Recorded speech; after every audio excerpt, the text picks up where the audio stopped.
Welcome back to the deep dive. Today, our mission is to really get into one of the most fundamental areas of modern IT, assistive technologies. We often call it AT. Okay. We've got a whole stack of material here, and we're going to distill it down, really get to the essentials of how these tools make our digital world truly accessible. And this is such a critical topic. We're looking at applied IT knowledge in its purest form, I think. This isn't just about compliance checklists. No, not We're dissecting how a deep understanding of peripherals, of media, of operating systems lets us basically engineer custom interactions for people. So what's the goal for today's dive? The goal is to synthesize the features of 10 core adaptive tools. These are the tools that really bridge that gap between diverse human needs and our digital systems, for individuals and for the big organizations they work for. Okay, 10 tools. To make sense of this, we've sort of broken them down into two main groups, two categories. First, we're going to look at adaptive input and mobility devices. So the hardware that changes how you physically talk to the computer. Right, the command side of things. Exactly. And then second, we'll get into the tools that support visual access and reading. Basically, how the computer talks back to you, often by turning digital info into sound or even touch. Okay, let's jump in with that first group, adaptive input and mobility devices. I mean, when most of us think computer, we think keyboard and mouse. The standard setup. But for a lot of people, that kind of physical interaction is, well, it's just not an option. So these tools completely rethink how a person can send a command. Exactly. And, sometimes the simplest adaptation can have the biggest impact, which is why we'll start with adaptive keyboards. So these are keyboards designed for users with mobility issues, dexterity challenges, that sort of thing. Precisely. We're looking at hardware designed from the ground up to address those limits. And I imagine most people might just picture a keyboard with bigger letters, but it's much more sophisticated than that, isn't it? Oh, absolutely. The customization is everything here. It's not just about larger keys. It can be about altered spacing between the keys or integrated guards to prevent someone from hitting the wrong key by accident. I see. You can even have a completely custom key layout. For an organization, deploying these means they have to understand ergonomics on an individual level. And the benefit is pretty clear. It's huge. Yeah. Better comfort, less fatigue, and a dramatic increase in typing speed and accuracy for that user. It's really a foundational piece of the puzzle for accessible IT. So if the adaptive keyboard is all about optimizing hand interaction, what happens when using your hands for input just isn't possible at all? Well, then we move into the world of sensor-based control. We start leveraging other parts of the body that still have that voluntary movement. And that brings us to head pointers. That sounds fascinating. How does that actually work? How do you turn head movements into cursor control? It uses either some physical hardware like little reflective dots the user wears, or more commonly now, very sensitive cameras and computer vision software. So the camera is just watching your head? Yes. The software tracks the position and movement of the head in relation to the screen. Yeah. And that effectively turns the user's head into a mouse. Oh. It's just invaluable for anyone with limited arm or hand mobility. It gives them that rapid, continuous cursor control that you need for, real navigation. Okay, so if head pointers use that kind of gross motor control, whole head movement, the tech gets even more precise when we start talking about eye tracking software. Right. This is where it gets, for me, really amazing. It minimizes physical movement almost to zero. This is a massive, massive leap for independence. Eye tracking software does exactly what it sounds like. It monitors where on the screen the user is looking. And how does that translate into a click? By dwelling. So you look at an icon or a letter on a virtual keyboard for a set amount of time, maybe a second, maybe less, and that acts as a click. You can type, you can browse, you can do anything. The sources call this a tool for people with no hand control at all. That is an absolute game changer. It is. Just imagine that level of independence. You're not just browsing a website, you're controlling complex professional software, all with your gaze. It's about using the fastest, most precise muscles you have available. And what's so powerful about these three, the keyboards, the head pointers, and the eye tracking, is you see this clear progression. From physical adaptation to leveraging the absolute most minimal voluntary function a person has left. But if even eye or head control is too demanding, the system has to adapt even further. Which brings us into the world of switch controls. This is where you boil the entire interaction down to the simplest possible input. Yes.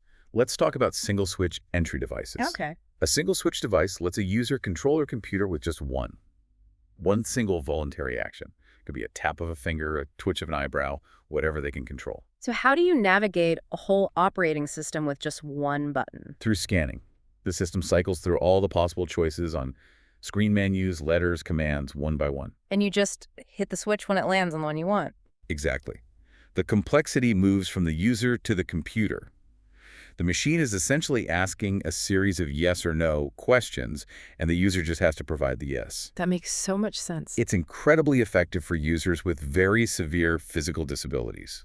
It's accessibility through, really, a relentless simplification of the interface. And I guess that single switch could be activated by any part of the body, but there are also specialized switches, right? Like foot switches. Foot switches are pretty straightforward. They're pedals, basically, that let you control things like clicking or typing specific commands with your feet. I could see that being useful even outside of accessibility for hands-free tasks. Definitely.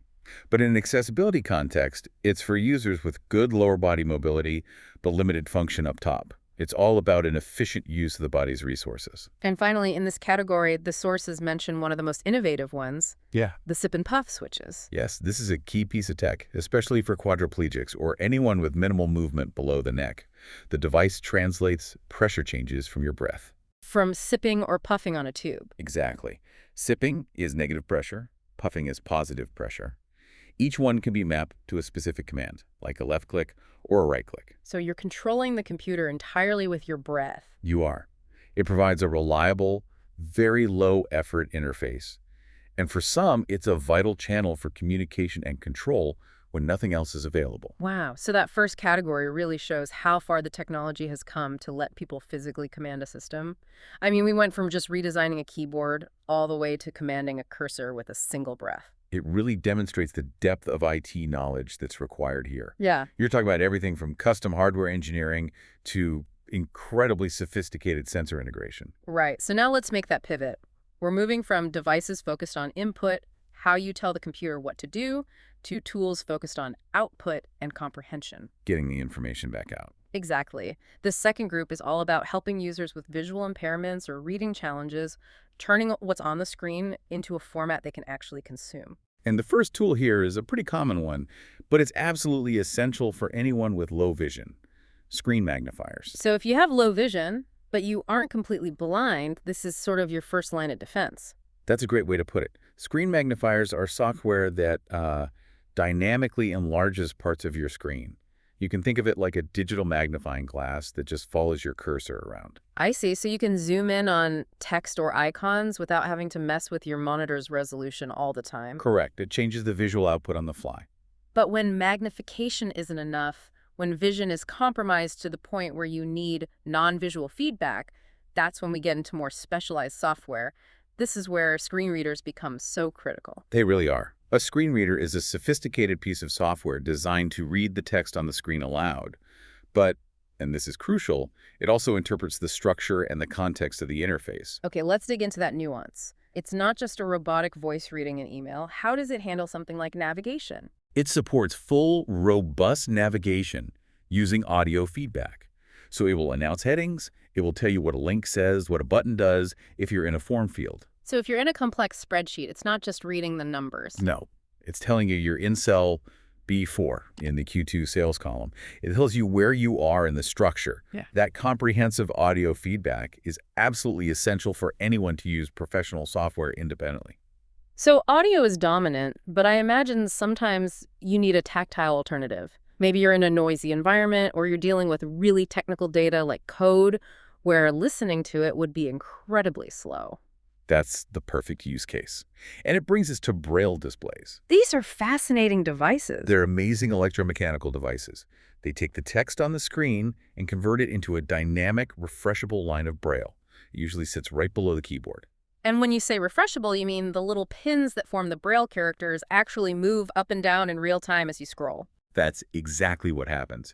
It gives you a line-by-line tactile reading experience. They're often used right alongside a screen reader, especially for tasks that need precise reading, like math equations or editing source code. Where that tactile confirmation is just faster and more reliable than listening to a long description. Far more reliable, yeah. Okay, so we've got screen readers for navigating the whole interface and Braille displays for that specialized tactile reading.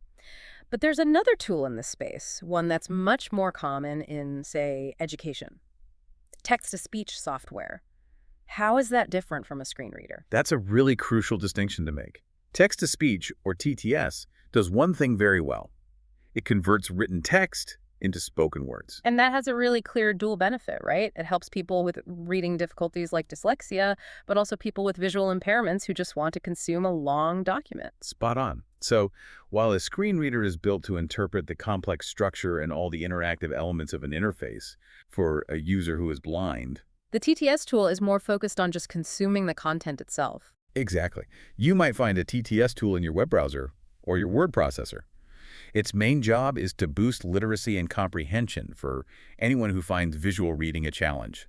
It's a broader accessibility tool. I see.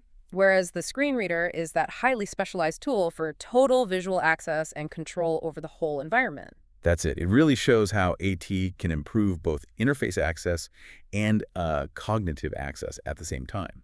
Yeah. So if we take a step back and we look at all 10 of these tools we've discussed, from the adaptive keyboards and foot switches all the way to eye tracking and Braille displays, what really stands out is just the incredible depth that's required to meet these specific human needs. We've really mapped out the whole spectrum. We've seen physical devices that require some serious engineering like the keyboards, and then this incredibly sophisticated software that relies on advanced sensors like the eye trackers. Right.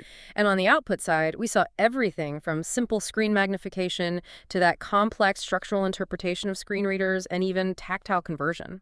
And this knowledge isn't just, academic. It's vital for any large organization.